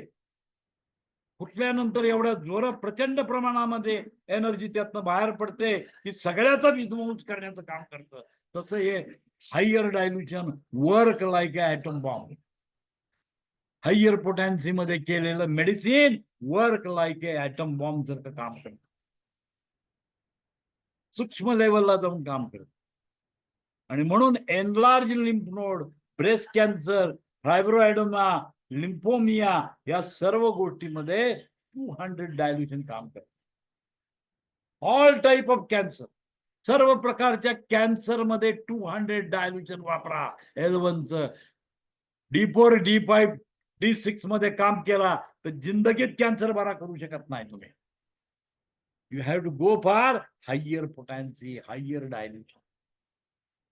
डोक्यात काढून ठेवा, डोक्यात 100% लक्षात ठेवा की ट्यूमर नेक्रोसिस फॅक्टर, ट्यूमरला नष्ट करण्याचं काम करायचं असेल तर त्याला सूक्ष्मच करावं लागेल. L1 ला सूक्ष्म जर केलं तर हे काय होतात, हे ट्यूमर नष्ट होतात. हे त्याचं बेसिक प्रिन्सिपल आहे, हे लक्षात ठेवायचं. जेवढं तुम्ही हाय पोटॅन्सी मध्ये जाल तेवढं ते पेनिट्रेटिंग जास्त होतं, त्याची पॉवर स्ट्रॉंग होते आणि सूक्ष्म लेवलला जाऊन सुद्धा त्याचं काम होतं. 200 डायल्युशन मध्ये कॅन्सर सारख्या बिमारीमध्ये L1चा उपयोग करतात. आता त्याच्यापेक्षा सूक्ष्म करायचं असेल तर 1000 डायल्युशन करा. It cure all chronic disease in 200 dilution. जेवढे 200 डायल्युशन न बरे होतात त्याची क्रॉनिसिटी डेव्हलप झाली तर तुम्ही 1000 डायल्युशन द्या. त्याच्यापेक्षा आणखीन सूक्ष्म करता येतं 10,000 डायल्युशन. आणखीन पेनिट्रेटिंग पॉवरफुल. 5,000 डायल्युशन. 10,000 डायल्युशन मध्ये इतकी पॉवर असते त्याची. It work like atom bomb atom bomb सारखं काम करतं ते. 10,000 पोटॅन्शियल आणखीन डीपली आतमध्ये जाऊन औषध जातं आणि बरं करण्याचं काम. आजकाल 10,000 ची पण गरज पडायला लागली. पूर्वी 1,000 पर्यंत काम करत होते. म्हणून Mattei sir first class, second class, third class therapy वापरत होते. जास्तीत जास्त थर्ड क्लास मध्ये पेशंट बरा होत होता. पण आज अशी अवस्था नाहीये, कारण आपल्या शरीरामध्ये इतक्या मायक्रोग्रॅम मध्ये पॉइझन गेलेलं आहे की ते सेल स्ट्रक्चर मध्ये, RNA मध्ये, DNA मध्ये, सायटोप्लाझम मध्ये जाऊन घुसलेलं आहे. आणि तिथून ते मार्बाइड जी कंडिशन आहे त्याला बाहेर काढणं गरजेचं आहे. आणि म्हणून आज मितीला 10,000 ची गरज पडली. होमिओपॅथीने 50,000 डेसिमल पोटॅन्सी आणलेली आहे. नॉर्मल होमिओपॅथ डॉक्टरला माहित नाही 50,000 ची पोटॅन्सी आणली. का? तर इतका सूक्ष्म लेवलला डिसीज गेलेला आहे, त्याला खेचून आणण्यासाठी तेवढ्याच सूक्ष्म लेवलची औषध आपल्याला आहे. म्हणून आज 1,000 च्या पुढे जाऊन आपण 10,000 पोटॅन्सी पर्यंत काम करायला सुरू केलं. पण जितकं सूक्ष्म लेवलला औषध आतमध्ये जाईल, मार्बाइड ग्रोथ, पॉइझन, त्याला खेचणं हे गरजेचं आहे. त्याला खेचून पोस्टात आणून ते शरीरात जर बाहेर पाडलं तरच तुम्ही बरं होऊ शकता, अन्यथा बरं होऊ शकत नाही. 50,000 मिल्क पोटॅन्सी आज आली. 50,000 पोटॅन्सी आली. आता तुम्ही विचार करा 50,000 पोटॅन्सी म्हणजे काय. 1 लाख लिटर मध्ये 1 थेंब औषधाचा. आणि हजारो स्ट्रोक मारले त्याला तर ते 50,000 पोटॅन्सी तयार होतं. इतकं डायल्यूट, इतकं डायल्यूट, इतकं डायल्यूट. आणि त्याला एनर्जी मध्ये रूपांतर जर केलं तुम्ही तर त्याची पेनिट्रेटिंग क्षमता अतिशय जास्त होते. जेवढं हाय डायल्युशन तेवढं पेनिट्रेटिंग पॉवर हाय. घुसण्याची क्षमता जास्त राहते आणि कुठेही बारीक सारीक गोष्टींमध्ये घुसायची क्रिया होते. जसा वायू आहे, वायूला काही लागत नाही, एका बारीक छिद्रातनं सुद्धा वायू आत येऊ शकतो, कारण त्याचं सूक्ष्म स्वरूप आहे. एनर्जी काय आहे? वायू स्वरूपी एनर्जी आहे. म्हणजे ती जाते एकदम सूक्ष्म लेवल मध्ये पण जाऊ शकते आणि पेनिट्रेशन करून बरं करते. This is called as energy medicine. Orthodox medicine जे ॲलोपॅथी आहे त्यांना हा कन्सेप्ट पटणार नाही. They are orthodox medicine, evidence based medicine. बरं वाटतंय, औषधाची मात्रा दाखवा. आम्ही म्हणणार यानं बरं वाटतंय, औषध असू दे जायचं नसू दे. एनर्जी लेवलला जाऊन, सूक्ष्म लेवलला जाऊन ते काम करतं. हा कन्सेप्ट आहे, लॅब मध्ये दिसणार नाही. त्यामुळे ॲलोपॅथी डॉक्टर हा जडवादी आहे, जडवादी आहे. आपण आहे सूक्ष्मवादी. आपण आत्म्याला मानतो, आपण सूक्ष्म शरीराला मानतो.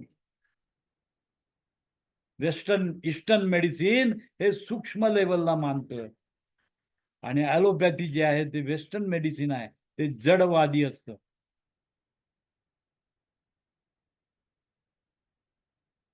जडवादाचा त्यांचा सिस्टीम आहे. आपला आहे सूक्ष्मवादी. अतिशय सूक्ष्म मात्रेमध्ये सुद्धा औषधाचा परिणाम होतो हे शास्त्र आपण मानतो. ते जडवादी लोक आहेत.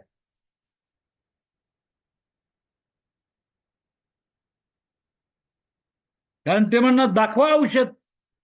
50,000 डेसिमल मध्ये तुम्हाला काय दाखवणार तुम्ही औषध मला सांगा. 1,000 लिटर मध्ये 1 लाख लिटर मध्ये 1 थेंब औषधाचा टाकला आणि अनालिसिस करायला दिलं तर काय दिसणार तुम्हाला? काहीच दिसणार नाही. ते जडवादी धोरणामध्ये आहेत, ते सूक्ष्म लेवलला काम करत नाही. आपण करतो सूक्ष्म लेवलला. आपण सूक्ष्म लेवलचा वापर करतो. Nano technologic medicine. Our medicines are nano technology medicine. Nano मध्ये आपण काम करतो.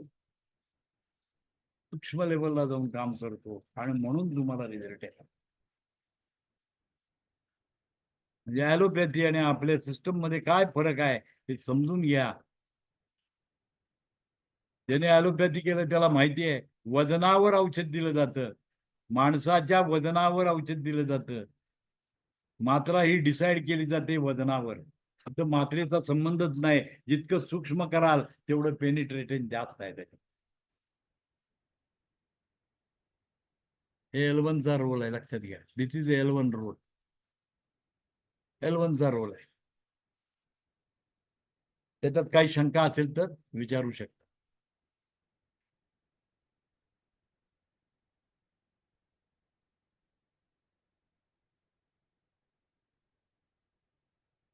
आता हाय पोटेन्सी तुमच्याकडे नसेल तर तुम्ही काय करणार? मीच प्रश्न विचारतो तुम्ही काय करणार सांगा मला.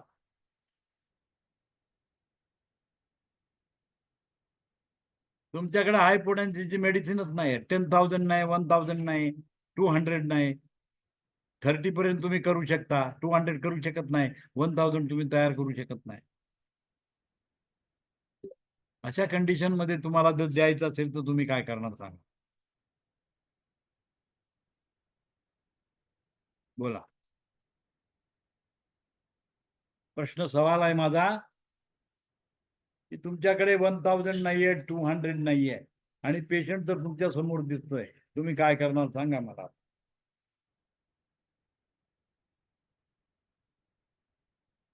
आता एक शब्द मी वापरला होता, डायल्युशन. हायर डायल्युशन याचा अर्थ काय करायचा आहे? उत्तर पण तुम्हाला मी सांगितलं. सर त्यांची पोटेन्सी वाढवायची. पोटॅन्सी वाढवायला तुमच्याकडे पोटॅन्सीच नाहीये, काय करणार सांगा. तुमच्याकडे D3 आहे, पुढच्या पोटॅन्सी तुमच्याकडे नाहीये. मेडिकेटेड 30 नाही, 1,000 नाहीये, काय करणार सांगा मला. मेडिकेटेड वॉटर तयार करायचं. तुम्ही 1,000 करून दाखवा मला.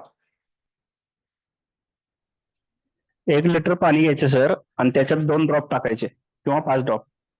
More dilution होणार, negative. डायल्यूट करायचं आहे, तुम्ही थांबायचं नाहीये. यस. जितकं तुम्ही डायल्यूट कराल तेवढं पेनिट्रेटिंग पॉवर हाय होते. पोटॅन्सी काय झाली, तयार मात्रा मिळतात. 1,000 पोटॅन्सीचं मेडिसिन आहे, 1,000 देणार.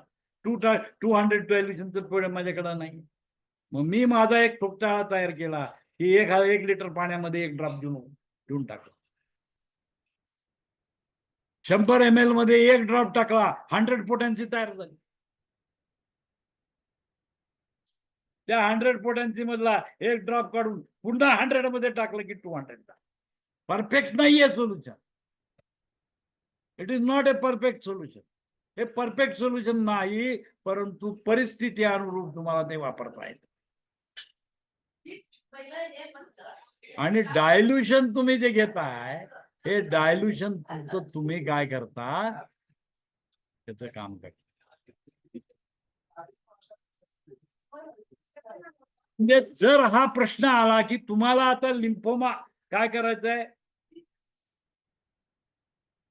की लिम्फोमा असा आहे, फायब्रोडायमा आहे, ब्रेस्ट कॅन्सर आहे, लार्ज लिम्फ नोड एनलार्ज झालेले आहेत, काय करणार तुम्ही?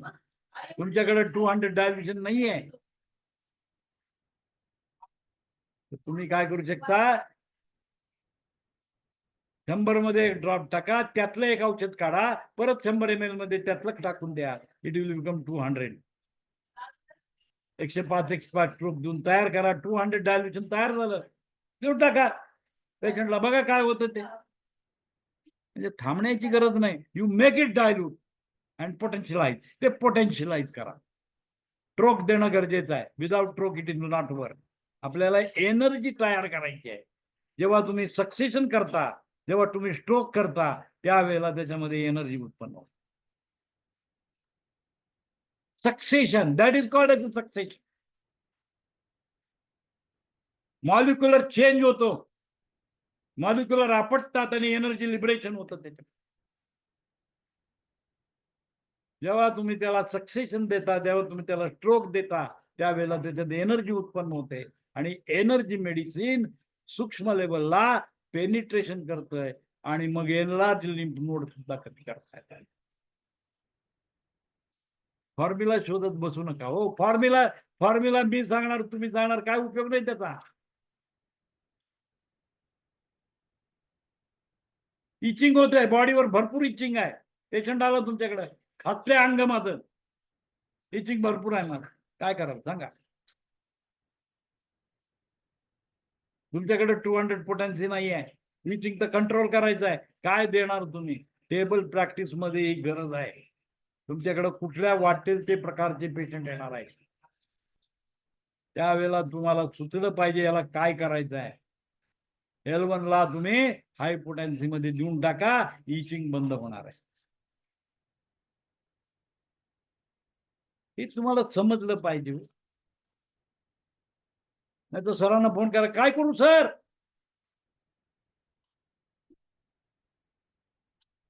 सारखे फॉर्म्युले. उठलं की फॉर्म्युला पाहिजे, त्याच्यात फॉर्म्युला पाहिजे. तुम्हाला जर बेसिक कन्सेप्ट माहित असेल तर फॉर्म्युल्याची गरज नाही, तुम्ही स्वतः ऍप्लिकेशन करू शकता.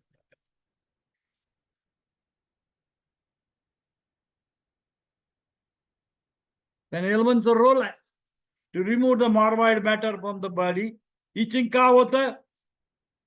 मॉर्बाइड ग्रोथ त्याच्यामध्ये असते. मॉर्बाइड मॅटर ब्लड मध्ये सूक्ष्म लेवलला थांबलेलं असतं आणि त्याच्यामुळं इचिंग होत राहतं. याला तर बाहेर काढलं पाहिजे. तर कसं काढणार? हाय पोटॅन्सी मध्ये जर मेडिसिन दिलं, L1 जर तुम्ही हाय पोटॅन्सी दिलं तर इचिंग निघून जाणार. ते समजून घ्यायचं आहे आपण. म्हणून तर तुम्हाला डोसालॉजी शिकवली की काय डोसला काय परिणाम होतो तो.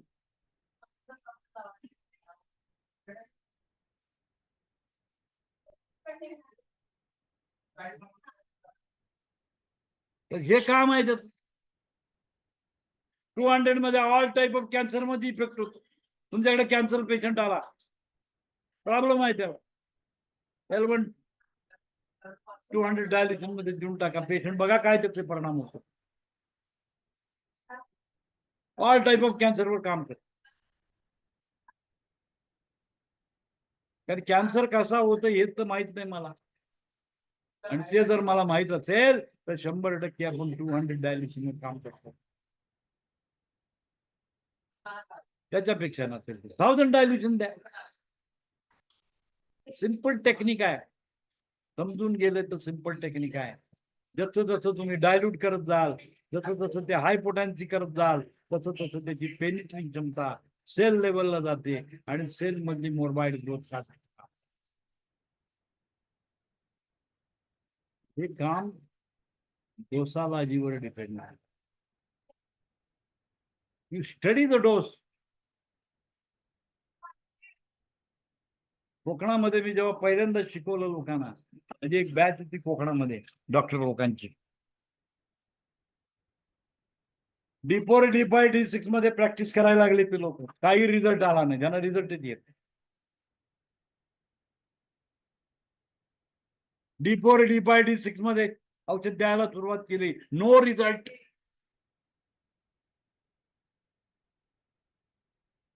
मग त्याने डायल्युशनची थेअरी वापरायला सुरुवात केली. जसं जसं त्याने high first dilution, second dilution, third dilution, 30 dilution, 1000 dilution, असं जेव्हा त्यांनी तयार करायला सुरुवात केली तेव्हा प्रचंड रिझल्ट आले त्यांना. पण D4, D5, D6 मध्ये येऊन रिझल्टच आले नाही. आज इलेक्ट्रोपॅथीची बदनामी होण्याचं कारण तेच आहे. कारण त्या जे ॲलोपॅथी करून ॲलोपॅथी सोडून जेव्हा याच्यात येतात, पण मूळ स्वभाव जाईना. म्हणतात ना की कुत्रा आहे, तर कुत्र्याचा स्वभाव किती त्याला शिकवायचा फिरकणार, पण ते कुत्र्याचा मूळ स्वभाव काय जाणार नाही. आणि ज्याने अडॅप्ट केलेला आहे तो स्वभाव, तो काढणं कठीण असतं. त्यामुळे त्यांना सूक्ष्म औषध द्यायचं हे लक्षातच येत नाही. ॲलोपॅथीमध्ये वजनाच्या स्वरूपात औषध दिलं जातं. आता मला तुम्ही सांगा, डोंगर तुम्ही प्रॅक्टिस करणार आहे नाहीच करू शकत. आणि मग काय म्हणायचं, रिझल्ट येत नाही सर, रिझल्ट येत नाही. रिझल्ट काय येत नाही? वापरची अक्कलच नाही, कशा पद्धतीनं वापरायचं हेच मला कळत नाही. सिलेक्शन ऑफ रेमेडी बरोबर असते, पण डोसालॉजी चुकलेली असते, त्यामुळे रिझल्ट येत नाही. प्रॉपर डोसालॉजी तुम्ही जर मेंटेन केली रिझल्ट येऊ शकते. मग अॅक्यूट, सब अॅक्यूट, क्रॉनिक, मोर क्रॉनिक, डीप लेवलला ह्याचा कन्सेप्ट तुमच्या डोक्यामध्ये आला पाहिजे. इथं आयुर्वेदाने सोल्युशन दिले. काय सोल्युशन सांगितलं की जर काया चिकित्सेने रोग बरा होत नसेल तर पंचकर्म करा. संजीवनी रत्नागिरीने आयुर्वेदाचाच कन्सेप्ट वापरला. औषध आयुर्वेदाचीच होती. जलदोष, पित्तदोष, वातदोष, कफदोष आता त्याच्यावरच त्यांनी काम केलं, परंतु त्यांनी सूक्ष्म करण्याची सिद्धांत आणला. जितकं सूक्ष्म आवश्यक करतं तेवढं पेनिट्रेशन होतं आणि म्हणून त्याला तो सक्सेस मिळत गेला. जेवढं पेनिट्रेटिंग पॉवर हाय आहे तेवढं तुमचं रिझल्ट चांगला येत आहे. So you can go for the chronic disease. Chronic disease मध्ये काम करू शकता. आणि ज्याच्याकडे ॲक्युपंक्चर आहे प्लस इलेक्ट्रोपॅथी आहे तो सोनं सुहागा होतो. 100% रिझल्ट तुम्हाला मिळणार. 100%.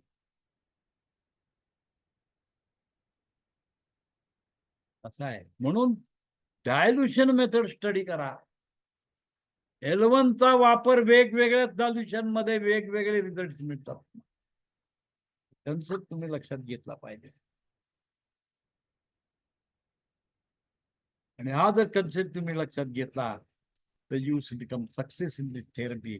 या थेरपीमध्ये तुमचा सक्सेस कुणी तुम्हाला हात लावू शकत नाही. आज कोकणातले 2-3 डॉक्टर आहेत त्यांनी ही टेक्निक शिकले. आज त्यांच्याकडे ज्या ज्या लोकांना औषध देतात त्यांना 100% रिझल्ट आहे.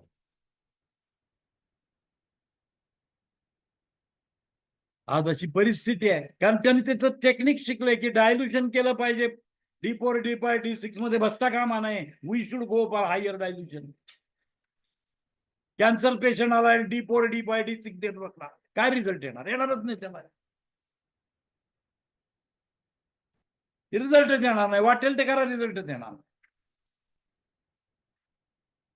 जोपर्यंत तुम्ही सूक्ष्म करत नाही औषधाला तोपर्यंत रिझल्ट येतो. And cancer is a disease of cell. Cancer is a disease of cell. Cancer हा सेलचा डिसीज आहे. म्हणजे सेल लेवलला गेला.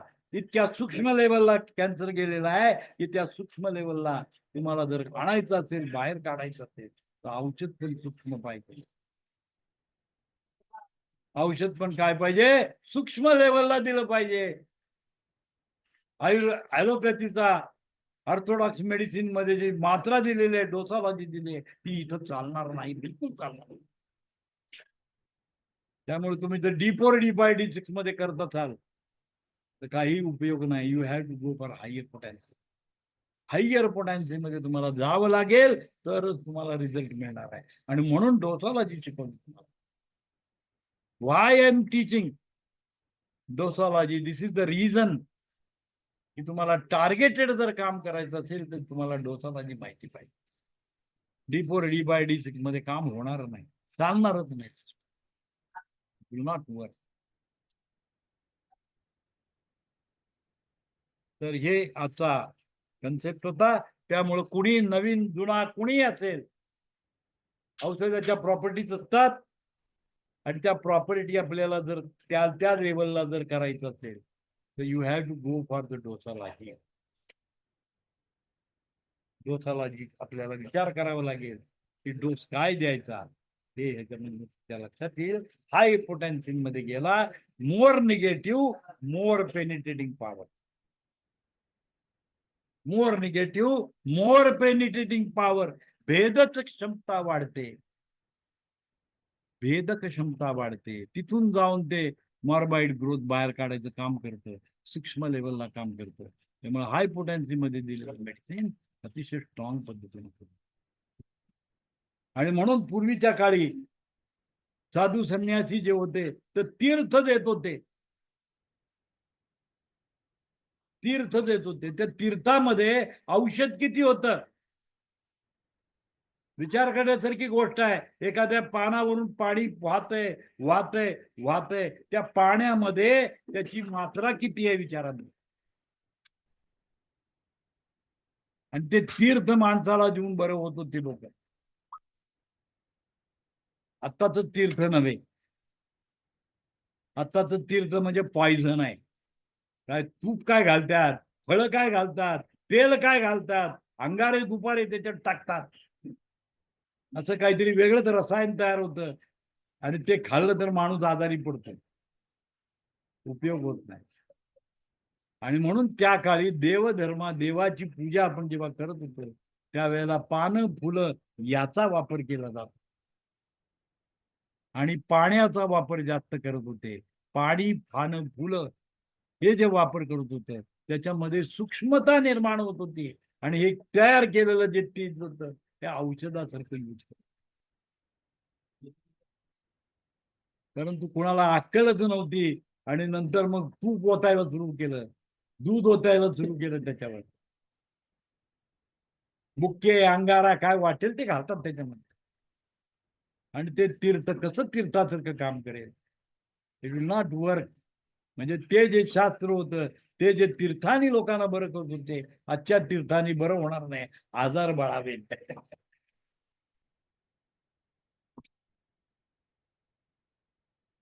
लक्षात आलं का? म्हणजे देवाची पूजा ही पाना फुलांनी करायची. तूप, दही, ताक त्याच्यात घालायचं नाहीये.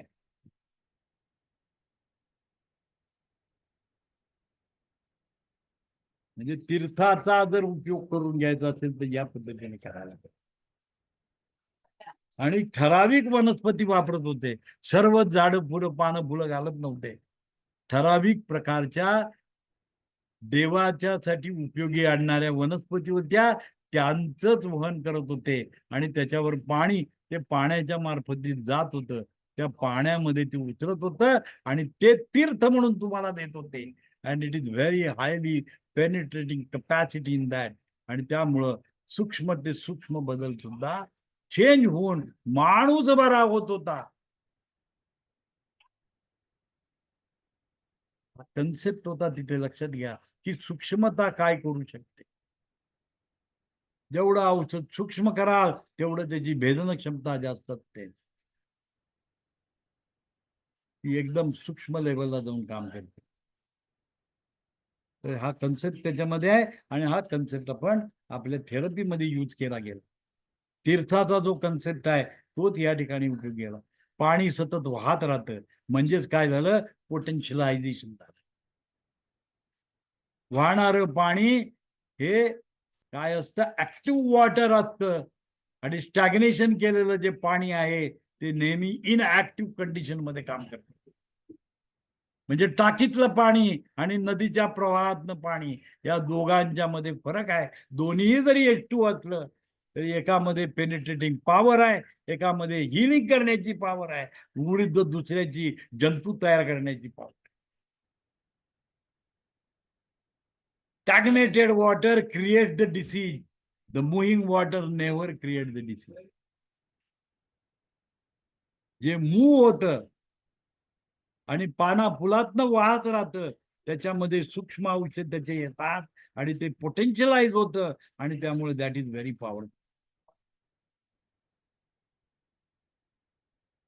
आणि जे काही स्टॅग्नेट केलेलं आहे ते काहीही कामाचं नसतं. हा त्यातला उदाहरण आहे. म्हणजे ज्याचं पाणी प्यायचं त्याच्यात घाण आणून टाकायला सुरुवात केली आम्ही लोकांनी. कारखान्याचं पाणी, सांड पाणी पूर्वी ते करत नव्हते, जमिनीमध्ये मुरवून टाकत होते. ते डायरेक्ट कधीच कुठल्याही नदीमध्ये प्रवाहामध्ये कधी नाल्यामध्ये ते घालत नव्हते. ते लोक ते जमिनीने मुरवायचं काम करत होते. त्यामुळे ते शुद्ध पाणी असायचं. कुठल्याही प्रकारचं प्रोसेस करण्याची आवश्यकता नव्हती. ते पाणी पिऊन लोक दीर्घ आयुष्य होत होते. आज नदीचं पाणी प्यायलं तर लवकर जायचं काम करतो आपण. इतकी घाण त्याच्यामध्ये मिसळली गेलेली. हे आपण लोकांनी केलेलं दुष्कृत्य आहे आणि त्याच्यामुळे ते सगळे बिमारी आहेत जन्माला यायला लागले. आणि मग तुम्हाला आरो वॉटर पाहिजे, फिल्टर केलेलं पाणी पाहिजे, डिनेचर वॉटर पाहिजे, हे धंदा सुरू केला तुम्ही. कारण वॉटर कॉन्टॅमिनेशन सुरू झालं, पाण्यामध्ये दोष निर्माण केला. हे माणसाने निर्माण केलेलं गोष्ट आहे. त्यामुळे जे वाहणारं पाणी असतं, रानावनातून ते वाहत येतं, त्याच्यामध्ये औषधी गुणधर्म असतात, प्रॉपर्टी ऑफ द मेडिसिन त्याच्यामध्ये असतं, आणि त्यामुळे ते तीर्थ प्यायल्यानंतर माणूस क्युअर होतो. हे रिझन आहे. हेच आपण प्रॅक्टिकली आता करायला लागलो. ती जे निसर्गाने आपल्याला शिकवलं तेच गोष्ट आपण आपल्या सिस्टम मध्ये यूज करतो. आणि म्हणून these are the natural medicine. हे सगळे नॅचरल मेडिसिन आहे, अननॅचरल याच्यामध्ये काही नाही. आणि म्हणून सूक्ष्मतेचा जो काही इफेक्ट आहे तो लक्षात घ्या, की जितकं सूक्ष्म तितकं पेनिट्रेशन जास्त, तिथून डीप लेवल पर्यंत जाऊन काम करण्याची क्षमता त्याच्यामध्ये. ठीक आहे, या ठिकाणी आपण काय करूया, थांबूया. तर हे लक्षात घ्या, या पद्धतीनं त्याचा अभ्यास करा. इतक्या सूक्ष्म लेवलला जेव्हा तुम्ही अभ्यास कराल, त्यावेळी you become the expert in electrohomeopathy. Electrohomeopathy मध्ये तुम्ही एक्सपर्ट होऊ शकता. त्याच्यासाठी विचाराची दिशा बदलली पाहिजे. जे लोक ॲलोपॅथी करतात त्यांनी आपल्या विचाराची दिशा बदलली पाहिजे. ॲलोपॅथी प्रमाणे ही मेडिसिन चालत नाही. तर त्याच्यासाठी आपल्या मनाची दिशा आपण बंद केली, चेंज केली पाहिजे, की these are the energy medicine and they work on the energy. व्हायब्रेशन्सवर काम करणाऱ्या मेडिसिन. ठीक आहे, इथे थांबूया. Thank you sir. थँक्यू. धन्यवाद सर. Thank you sir. बोला बोला. Thank you sir. Thank you thank you. ठीक आहे.